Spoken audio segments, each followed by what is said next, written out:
आप देख रहे हैं एल इंडिया न्यूज। हम हैं लाल जी। 5 चुनावी 5 हम हैं निष्पक्ष, जो दिखेगा उसे दिखाएंगे, सच को आप तक लाएंगे।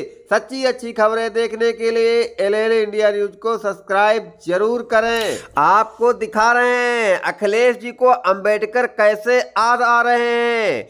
कभी इनकी बुराई किया करते थे, दलितों को छूत समझकर यही लोग दूर किया करते थे।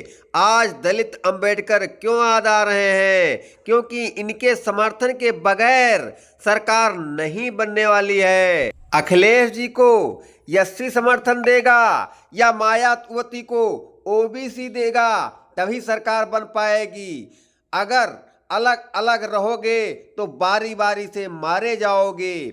ओबीसी आज भी अपने को श्रेष्ठ समझता है। जब कुर्सी धुलाई गई तब समझ में आया हम शूद्र हैं। सवर्ण को आरक्षण मिल गया है, लेकिन ओबीसी शूद्र को आज भी पूरा आरक्षण नहीं मिल पाया है। हम शूद्रों का समर्थन नहीं करते हैं तथा सवर्णों का हम विरोध भी नहीं करते हैं, क्योंकि हम बात सत्य की करते हैं। आगे दिखा रहे हैं सारा नजारा। जाति गणना की बात कर रही है कांग्रेस, जिसने कभी सामाजिक न्याय की बात नहीं की, आज सामाजिक न्याय की बात कर रहे हैं। मंडल कमीशन जिसकी सिफारिशें लागू करने में सालों साल लग गए, आखिरकार मंडल कमीशन की सिफारिश को कौन रोके था?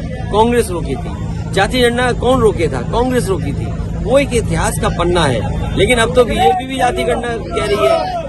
मैं समझता हूँ समाजवादी पार्टी का मानना है कि सामाजिक न्याय तभी मिलेगा जब जाति गणना हो और हर एक को आबादी के हिसाब से हक और सम्मान मिले, और तभी जाकर के बाबा साहब भीमराव अम्बेडकर जी का सपना पूरा होगा। धन्यवाद प्रेस का। पब्लिक जिस तरीके से एमपी में चल रहा है, शिवराज सिंह पैसों पे पैसे ले रहे हैं, उधारी के उसमें जा रहा है, कर्ज पे जा रहा है, एमपी क्या कहेंगे?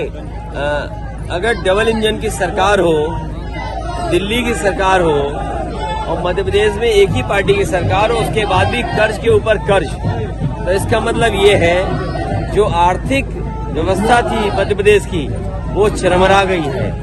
और इसका दोषी अगर कोई है तो वही दोषी होगा जो पिछले कई वर्षों से सरकार चला रहे होंगे। तो बीजेपी के लोगों की गलत नीतियों के कारण मध्य प्रदेश डूब रहा होगा। लेकिन वहीं अगर जनता को और खासकर गरीबों को सुविधा देने के लिए अगर कर्ज भी लेना पड़े तो कर्ज से पीछे नहीं हटना चाहिए। राम मंदिर को लेकर के अब तो कांग्रेस भी राम मंदिर का मुद्दा बना रही है।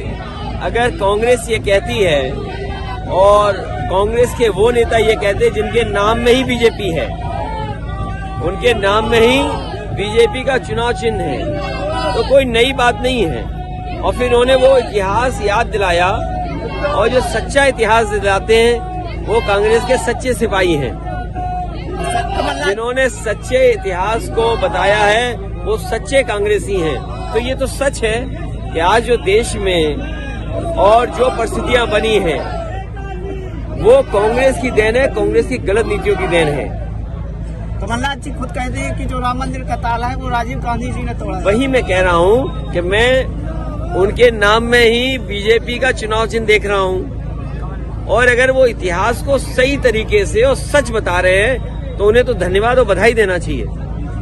सर, बिहार के मुख्यमंत्री नीतीश कुमार जी के द्वारा विधानसभा में बयान दिया गया।